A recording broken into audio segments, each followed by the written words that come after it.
우리 말씀 한 곳 같이 보겠습니다. 요한복음 10장 10절 말씀을 우리 같이 합독하겠습니다. 도적이 오는 것은 도둑질하고 죽이고 멸망시키는 것뿐이요 내가 온 것은 양으로 생명을 얻게 하고 더 풍성하게 얻게 하려는 것이라. 아멘. 대한민국 헌법 제1조 1항은 대한민국 민주공화국이다.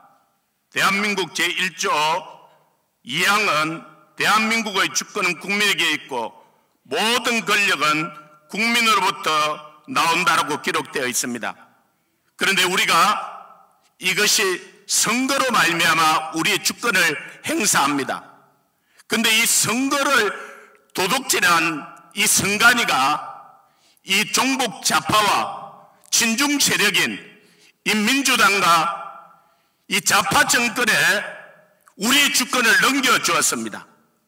그러므로 말미암아 이들이 이제는 국민을 두려워하지 아니하고 29번을 탄핵을 하고 이 행정부를 마비시키고 자기들의 비리를 조사했다고 사법부를 탄핵하고 이런 만행을 저지르고 이제 이것을 보고 견디다 못해서 대통령이 이 모든 사실을 알기에 12월 3일 날 계엄령을 내렸습니다.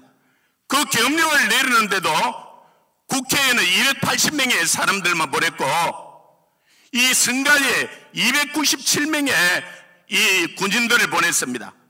왜 그러냐면 이 선관위가 지난 대통령 선거뿐만 아니라 2020년 4월 15일 제21대 국회의원 선거 때 얼마나 이들이 부정을 저질렀냐면 서울, 경기, 인천 전 지역의 사전 선거를 63대 36으로 이것은 서울대학교 동계학 교수가 1000개의 동전을 던져가지고 똑같은 면이 나오는 확률보다도 더 높다는 거예요.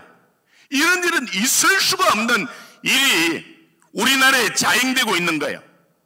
거기다가 너무나 이런 많은 부정들이 일어나니까 126곳에서 재검표 신청을 한 거예요. 그런데 이 대법관들이 4곳만 재검표를 했어요.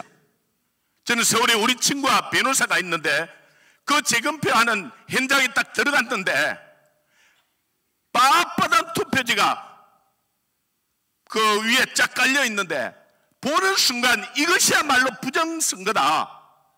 기가 차더라는 거예요. 그래서 이 한 번도 접지 않는 투표지. 여러분 선거하러 가면은 여러분 선거해가지고 접어가 였습니까? 그냥 였습니까? 여기도 한 사람도 그냥 연 사람은 없는 거예요. 그런데 한 번도 접히지 않는 투표지가 40%예요. 그래서 이게 부정이지 왜 이렇게 됐냐 그러니까 그들이 해명하기를 형상기억종이가 있다는 거예요. 이게 접어도 시간이 지나면 원상태로 돌아온다는 거예요. 그래서 그분이 뭐라고 질문했냐, 그러면 왜 60%는 돌아오지 않았느냐, 40%가 돌아왔다면 그러니까 대답을 할 수가 없는 거예요. 그 외에도 이렇게 투표지가 붙어있는 투표, 여러분 부부가 가가지고 같이 부부가 가도 딴 투표함에 들어가서 였기 때문에 붙어 있을 수가 없잖아요. 일장기 투표지, 배추님 투표지, 말할 수 없는 투표. 그런데 선관위가 이 대법원에서 다 기각을 시켜버린 거예요. 그리고 지난 대선 때도 엄청난 부정을 저질렀고, 여러분 2024년 4월 10일 날은 이들이 200석을 넘기려고 그렇게 했어요. 만약에 200석이 넘어갔다면 정말로 이 나라는 벌써 공사가 됐을 거예요. 그런데 한 가지만 예를 든다면 서울의 동작을 나경원 의원 선거구가 있어요. 사전투표에서 그들이 엄청난 부정을 저질렀는데도 애국 시민들이 또 믿는 사람들이 나가서 현장 투표를 얼마나 했든지 뒤집어진 거예요. 그렇게 해서 이 국민의힘이 108석을 유지할 수 있었고 개헌 저지선을 막을 수가 있었던 거예요. 그래서 대통령이 이것을 알고 성가대에 이 감사원에서 조사를 했잖아요. 너무나 많은 이 부정 채용이 있었고, 이번에도 또 성가대를 조사했는데 878번의 이 자녀들을 자기 자녀라고, 자기 사이, 자기 친척들, 그래서 이걸 대법원에 이 헌법재판소에 이걸 청구를 했더니 제4 헌법기관이라고 이 감사원에서도 감사할 수 없다는 거예요. 그리고 성가대에서는 가족예사라는 거예요. 아니 그게 어떻게 가족예사입니까? 저와 여러분들이 세금 내어서 세웠던 이 성가대예요. 성가대야말로 공정해야 되는 거예요.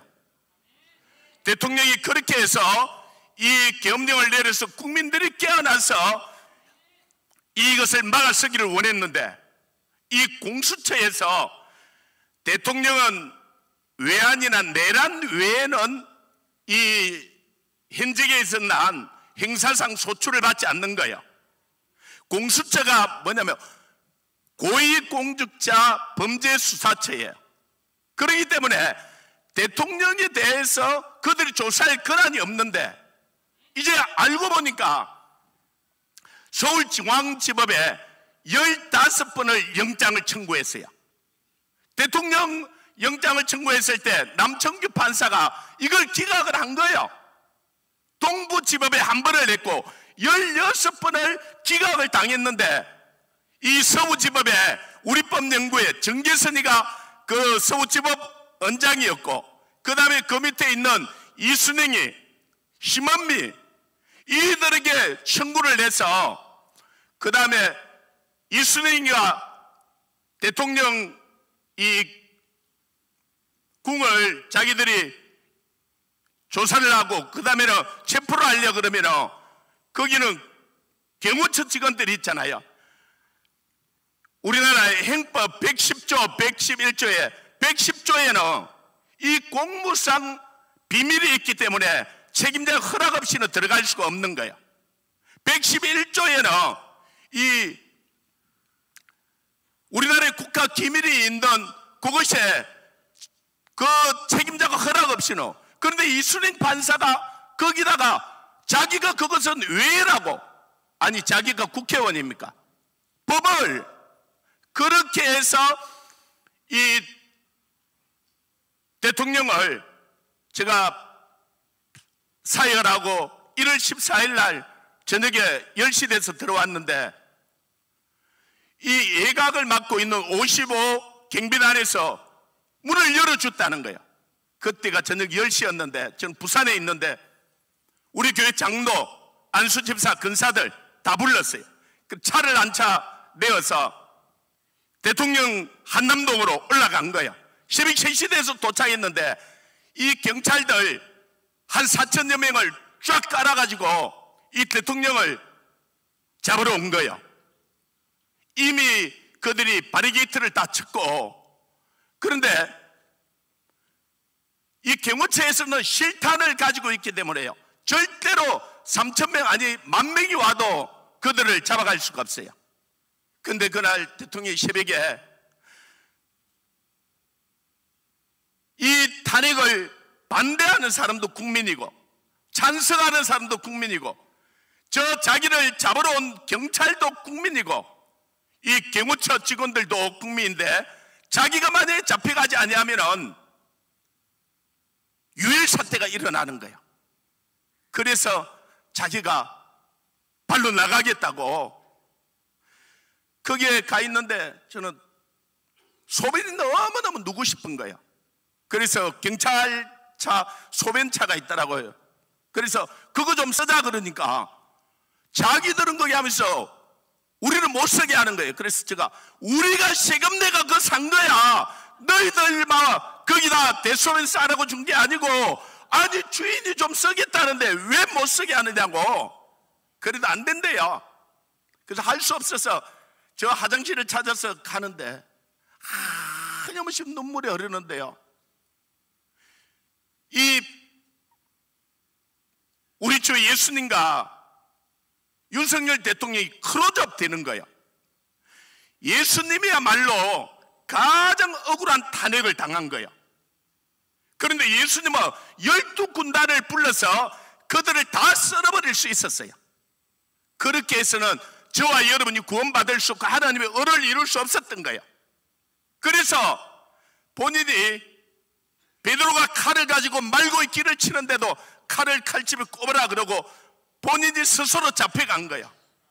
이 윤석열 대통령이 스스로 그게 불법인 줄 알면서도 잡혀간 거예요. 그 젊은이들이 윤석열하고 부르는데, 제가 그런 우리 멤버들이 그런 이야기다. 이런 우리가 이승만 이후에, 박정희 이후에 우리가 정말로 국민이 부를 대통령의 이름이 없었다. 부끄러워서 부를 수가 없었다. 그러나 우리가 마음껏 부를 수 있는, 우리 국민을 사랑하는 대통령이, 국민을 위하는 그런 대통령이 있다는 게 우리에게 행복이다. 얼마나 눈물이 나는지요. 그리고 대통령은 비록 불법으로 그들에게 잡혀가지만은 이렇게 많은 젊은이들이 나와서, 그때가 날이 얼마나 추웠습니까? 그 밤을 맨날 며칠로 새면서 대통령 이름을 부르는 국민이 있다는 것이 대통령의 행복이다. 그런 대통령과 그런 국민이 있는 우리 민족이 복이 있는 민족이다. 그리고 헌법재판소에서 재판을 하는데 이 부정선거 때문에 이 계엄령을 내렸는데, 헌법재판소에서 부정선거 증거들을 다 기각시켜버리는, 그리고 이제 또 드러났잖아요. 이 홍장은이라는 이 국정원 제1차장이 대통령이 어원들 다 잡아 들으라 그랬다고, 이재명이, 한동훈이, 우원식이, 그래서 한동훈이 이놈이 앞장을 서서 제일 먼저 이것을 계엄령이 잘못됐다고 하고 민주당이 일어났잖아, 그죠? 근데 이번에 홍장원의 그 필체를 감정했는데 이것이 박선원일 거예요. 37년 동안 감정을 했던 전문가가 그걸 감정하는데 박선원이가 그 일을 저질른 거예요. 자, 사진 한 장 띄워줘 보십시오. 이 사진이 앞에 있는 놈이 박범계고, 저쪽에 있는, 안쪽에 있는 게 각종건이고 앞쪽에 있는 것이 김현태인데, 이 박범계가 저들을 희용한 거예요. 이게 사진으로도 찍혔고 이제 이것이 그들에게 다 드러났던 거예요. 그럼 누가 내란을 일으켰냐? 이 김병주, 이 박범계, 이 민주당 이 의원들이 대통령이 계엄령을 내려서 백성들을 깨닫게 하고자 했던 것들을 모함을 해서 이들이 정말 내란을 일으킨 거예요. 아니, 이게 다 드러났잖아요. 자기들의 그 필체까지도 다 드러났는데 이제는 국민들이 이대로 가만히 있어서는 안 되는 거예요. 그래서 우리가 부산에서, 대구서, 지난번에는 강주에서, 이번에는 저 서울 강화문에서, 그 여의도 광장에서 우리가 일어나서 이제는 온 국민이 일어나야 하는 거예요. 만약 우리가 일어나지 않는다면 우리는 가장 저질스러운 그들에게 종살이할 수밖에 없어요. 우리나라의 초대 대통령이었던 이승만 대통령의 묘비에 되면 이런 글귀가 쓰여 있어요. 갈라디아서 5장 1절인데 한번 띄워주십시오. 같이 한번 읽습니다. 그리스도께서 우리를 자유케 하려고 자유를 주셨으니 그러므로 굳건하게 서서 다시는 종의 맹위를 매지 말라 그런 거예요. 우리나라가 이 일제 식민지에 종살이하고 이분이 한성 감옥에서 주님을 만나고 이 세계 민주주의가 어떻는지 미국에 가서 이것을 보고는 이 나라에 와서 우리에게 자유민주주의 대한민국을 건설해 주시고 마지막 죽음에서 자기 비문에 다시는 우리에게 종의 멍에를 매지 말라 그런 거예요. 이 자유는 그저 우리에게 주어진 것이 아니에요. 작년 2월 달에 제가 워싱턴, 뉴욕, 또 애틀랜타 집회가 있어서 워싱턴에 갔는데, 워싱턴 그 백악관 앞에 제16대 대통령 링컨 대통령 앞에, 자, 사진 한 장 더 띄워줘 보십시오. 이게 6.25 참전 기념공원이 있었어요. 이 공원을 둘러보고 그 다음에 그 옆에 비석에 글귀가 있었는데, 한번 그 다음 사진 넘겨. 뭐라고 적혀 있냐면 프리덤 이즈 낫 프리라고 적혀 있어요. 무슨 말이냐? 우리에게 자유는 공짜가 아니라는 거예요. 여러분과 제가 지금 누리는 이 자유는 우리의 선조들이 피 흘려서, 또 그 뒤 사진을 넘겨줘 보십시오. 이거는 우리나라에 참전했던 미군들의 4만여 명의 전사자들의 이름을 돌판에 새겨놨어요. 이들이 피 흘려서 지켜준 나라가 이 나라예요. 우리는 이 자유가 그저 주어진 자유가 아니에요. 그래서 우리는 이제는 다시는 이승만 대통령이 말씀했던 것처럼 종의 멍에를 매지 말아야 하고, 옳은 것을 옳다 그러고 그런 것을 그러다 하고, 우리는 반드시 입이 있다면 외쳐야 하고, 말이 있다면 이제는 교회 안에서 기도할 뿐만 아니라 강장으로 나아가서 이 나라의 인민족을 구해야 해요.